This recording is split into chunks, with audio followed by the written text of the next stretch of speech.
Hello एल्केनों द्वारा होने वाली महत्वपूर्ण अभिक्रियाओं में से एक नाभिक रागी प्रतिस्थापन अभिक्रिया है। हेलो एल्केन इन अभिक्रियाओं के लिए एक उत्कृष्ट क्रियाधार या सबस्ट्रेट बनाते हैं और यह मुख्य रूप से CX आबंध की ध्रुवीय प्रकृति के कारण होता है।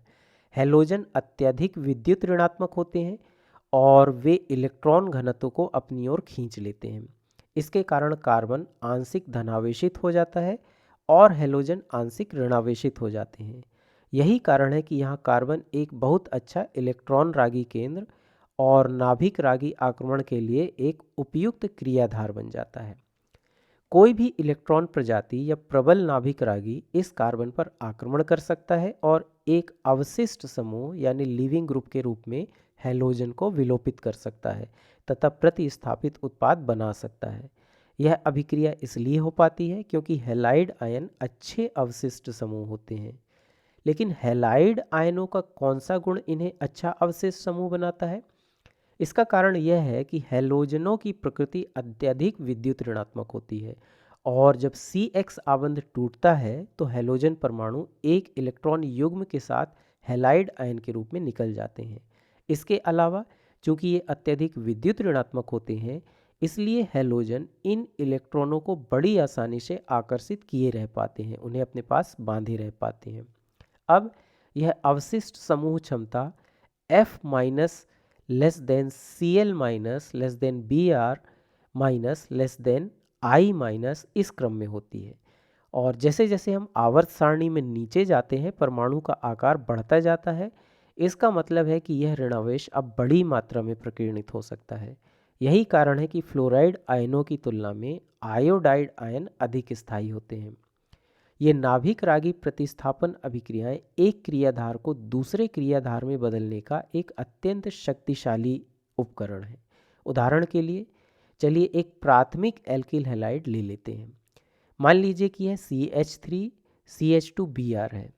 अब नाभिक रागी इस कार्बन पर आक्रमण कर सकता है और ब्रोमाइड आयन को विलोपित कर सकता है और अंतिम प्रतिस्थापी उत्पाद बन सकता है।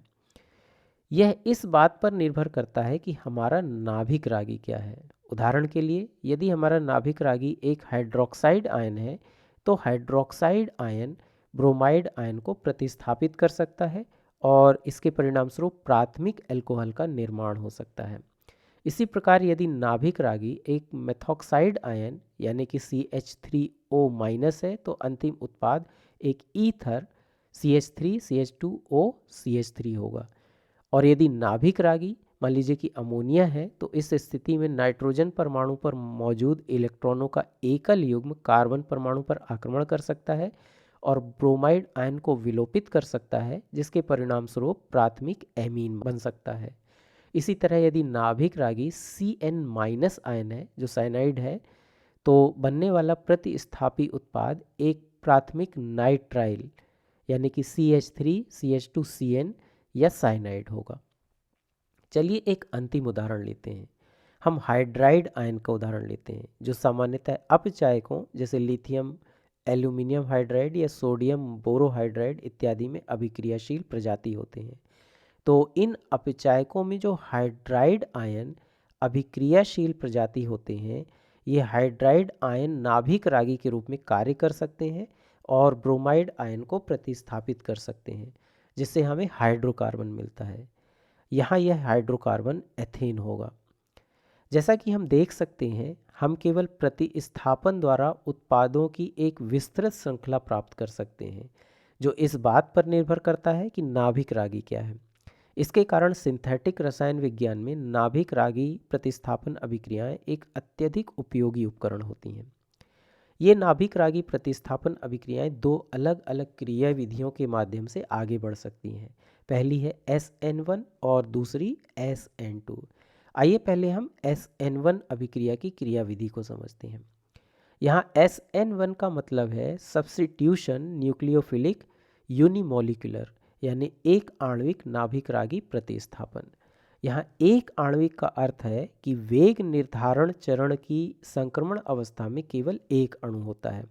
उदाहरण के लिए तृतीयक ब्यूटिल ब्रोमाइड जल के साथ अभिक्रिया करके तृतीयक अल्कोहल और HBr बनाता है, इसलिए यह एक SN1 अभिक्रिया है और इस अभिक्रिया का वेग पूरी तरह से क्रियाधार की सांद्रता पर निर्भर है, जो कि CH3 थ्राइस CBr है। यानी वेग समीकरण एल्किल हैलाइड की सांद्रता में प्रथम कोटि का है और नाभिक रागी जो कि जल है इसकी सांद्रता में शून्य कोटि का है। इस प्रकार चूंकि वेग नाभिक रागी की सांद्रता पर निर्भर नहीं करता है, इसलिए हम यह निष्कर्ष निकाल सकते हैं कि नाभिक रागी वेग निर्धारण चरण की संक्रमण स्थिति में कोई भूमिका नहीं निभाता है। इसे बेहतर ढंग से समझने के लिए चलिए अभिक्रिया की क्रियाविधि को देखते हैं। तो यहाँ पहला चरण कार्बोकेटायन का निर्माण है, जो वेग को निर्धारित करने वाला चरण भी है। इसमें तृतीयक ब्यूटिल ब्रोमाइड आयनित होकर तृतीयक कार्बोकेटायन और ब्रोमाइड आयन बनाता है।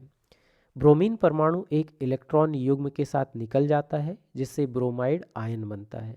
जैसा कि आप देख सकते हैं, चूँकि इस चरण में एक मध्यवर्ती एक अभिक्रियाशील प्रजाति का निर्माण होता है, इसलिए यह एक धीमा चरण है और वेग को निर्धारित करने वाला चरण भी है। अगला चरण कार्बोकेटायन पर नाभिक रागी आक्रमण है। यहाँ जल नाभिक रागी है और ऑक्सीजन परमाणु पर मौजूद इलेक्ट्रॉनों का एकल युग्म इलेक्ट्रॉन रागी कार्बन पर आक्रमण करता है। अब क्या आप बता सकते हैं कि यह चरण एक धीमा चरण होगा या तेज चरण होगा? तो यहाँ कार्बोकेटायन एक अत्यधिक अभिक्रियाशील मध्यवर्ती है और यह अस्थायी है क्योंकि इसमें इलेक्ट्रॉनों की कमी है। इसलिए यह अपने आसपास उपलब्ध किसी भी नाभिक रागी या इलेक्ट्रॉन प्रजाति के साथ शीघ्रता से अभिक्रिया कर लेगा। यानी कार्बोकेटायन पर ऑक्सीजन का यह नाभिक रागी आक्रमण बहुत तेजी से होगा। अंतिम चरण विलायक में प्रोटॉन की हानि है। यहाँ जल एक विलायक के रूप में भी कार्य करता है, इसलिए यह विलायक अपघटन या सॉल्वोलिसिस अभिक्रिया का एक उदाहरण है, जिसमें नाभिक रागी और विलायक दोनों समान हैं। यहाँ भी अंतिम चरण में ऑक्सीजन एक प्रोटॉन को अलग करती है और हमें अंतिम उदासीन अणु मिलता है, जो तृतीयक अल्कोहल है। यह चरण भी तेज गति से होता है। इस प्रकार SN1 की क्रिया विधि एक बहुचरणीय प्रक्रिया है, जैसा कि आप यहाँ देख सकते हैं।